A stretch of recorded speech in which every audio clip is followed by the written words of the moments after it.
জয় রাধে, জয় গৌরহরি, জয় রাধা গোপীনাথ, জয় হোক সকল ভক্তবৃন্দের।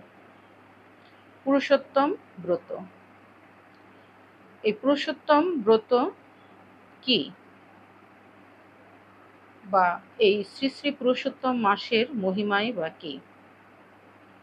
আসুন আমরা শাস্ত্র থেকে একটু জানার চেষ্টা করি, যা গত 16ই মে 2026 থেকে শুরু হয়েছে।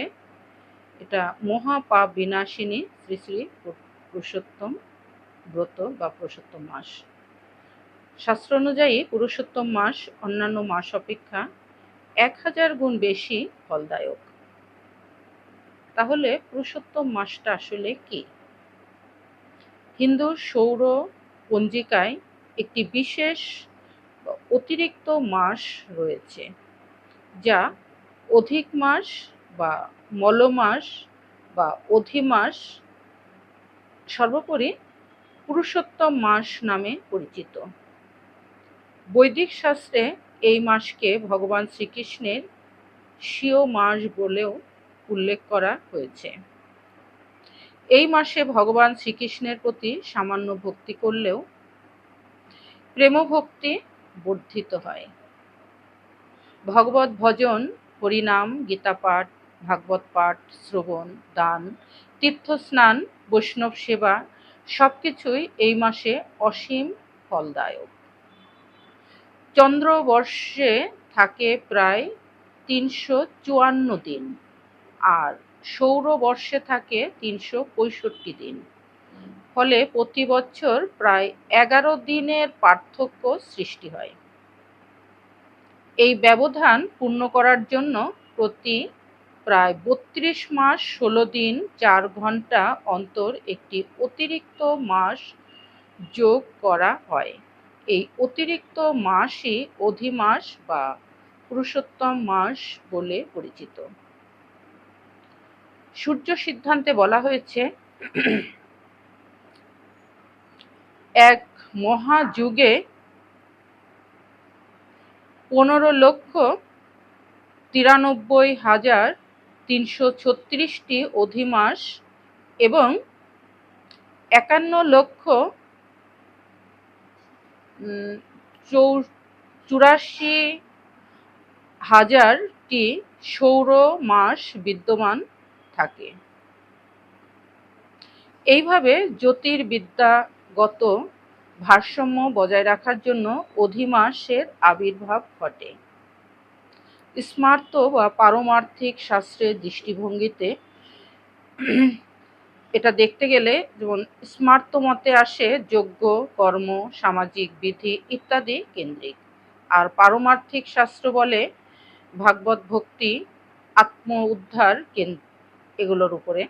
স্মার্ত শাস্ত্রে অধিমাসে বিবাহ, গৃহ প্রবেশ, নতুন ব্যবসা, যজ্ঞ আদি নিষেধ করা হয়েছে। এজন্য একে মলমাস বলা হচ্ছে।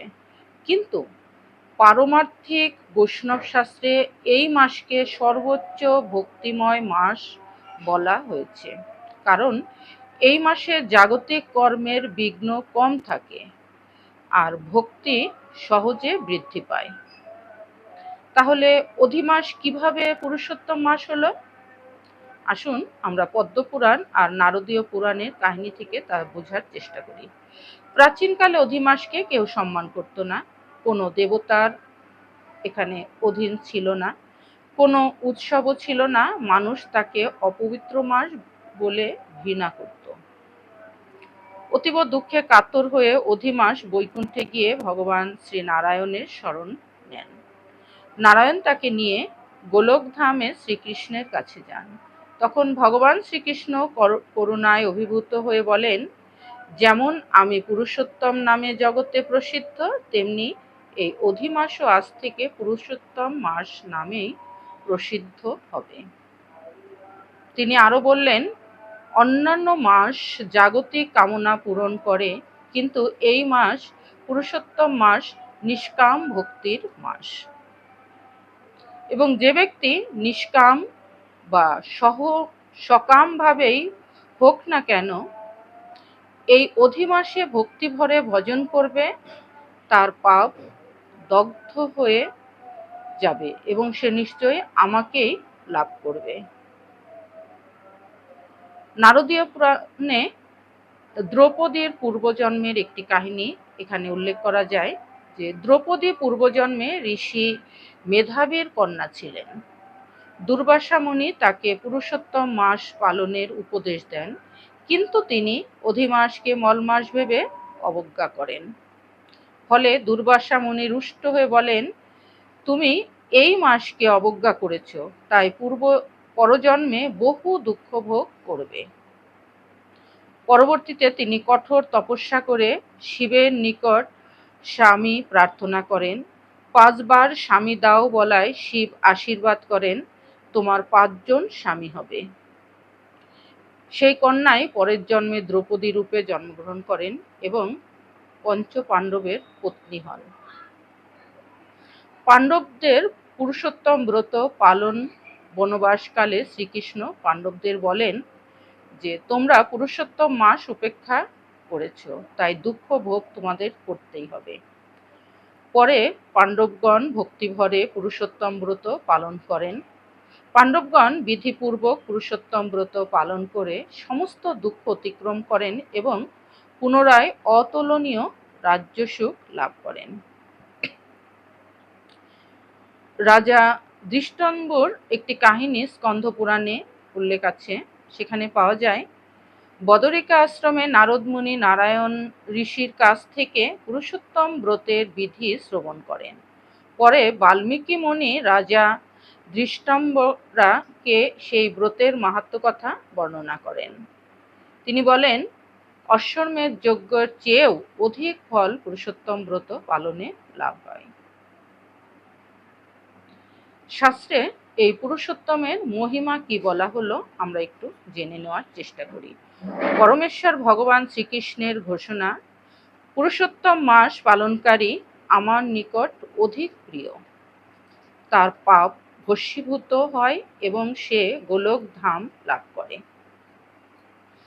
দুর্বাসা মুনির উক্তি, পুরুষোত্তম মাস একবার তীর্থস্থান স্নান করলে বহু সহস্র বৎসর গঙ্গা স্নানের ফল লাভ হয়। নারদ মুনির উক্তি, এই মাসে মহাত্মা শ্রবণ করলেও কৃষ্ণ ভক্তি লাভ হয়। এই মাসের মাহাত্ম্য শ্রবণ করলেও কৃষ্ণ ভক্তি লাভ হয়।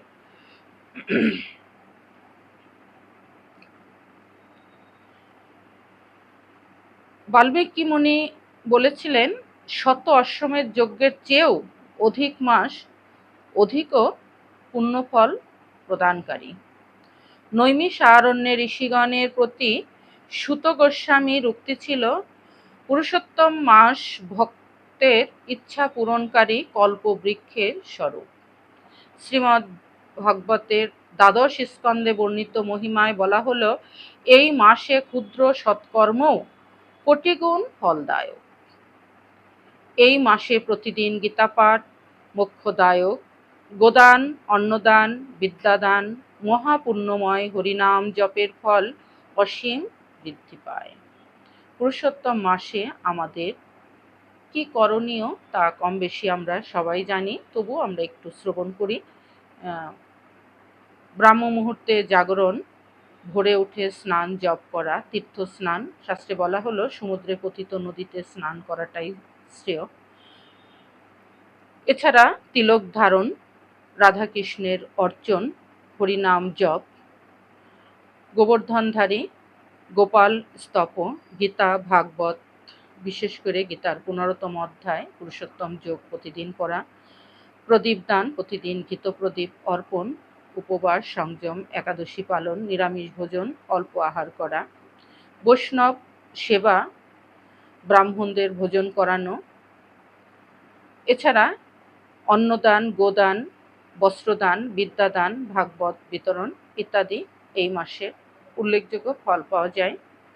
এ মাসে কিছু বর্জনীয় কর্ম রয়েছে আমাদের লক্ষ্য করতে হবে, সেইগুলো যেমন পরনিন্দা, মিথ্যা কথা বলা, ক্রোধ বা কলহ করা, বিষয়ের অন্ন ভোজন করা, ইন্দ্রিয় ভোগে আসক্তি হওয়া, জড়জাগতিক সাহিত্য পাঠ করা, বৈষ্ণব অপরাধ, জাগতিক ভোগবিলাস, নিষিদ্ধ সম্পর্ক, অহংকার বা কৃপণতা থেকে আমাদেরকে একটু দূরে থাকতে হবে। তো ভক্তগণ, আমরা শ্রবণ করলাম এই পুরুষোত্তম মাসের কিছু মহিমা। হরিভক্তি বিলাস অনুসারে ভক্তদের ৩টি শ্রেণীতে ভাগ করা যায়, যে স্বনিষ্ঠ ভক্ত, পরনিষ্ঠ ভক্ত আর নিরপেক্ষ ভক্ত। যারা নিজ ব্রত কঠোরভাবে পালন করেন তারা স্বনিষ্ঠ ভক্ত। যারা গুরু আর আচার্যের নির্দেশ অনুসারে ব্রত পালন করেন তারা পরনিষ্ঠ ভক্ত। আর যারা ঐকান্তিক প্রধানত হরিনাম শ্রবণ আর স্মরণে নিবিষ্ট থাকেন তারা নিরপেক্ষ বা ঐকান্তিক ভক্ত। শ্রীল সনাতন গোস্বামী বলেছিলেন, ঐকান্তিক ভক্তদের জন্য কৃষ্ণ স্মরণ এবং কৃষ্ণ কীর্তনই সর্বোচ্চ সাধনা। তো ভক্তগণ, আজকের মতো এখানেই রাখছি। আগামীতে হয়তো আবার অন্য কোনো আলোচনা নিয়ে আসবো। আপনারা সবাই ভালো থাকুন, সুস্থ থাকুন। হরি বল।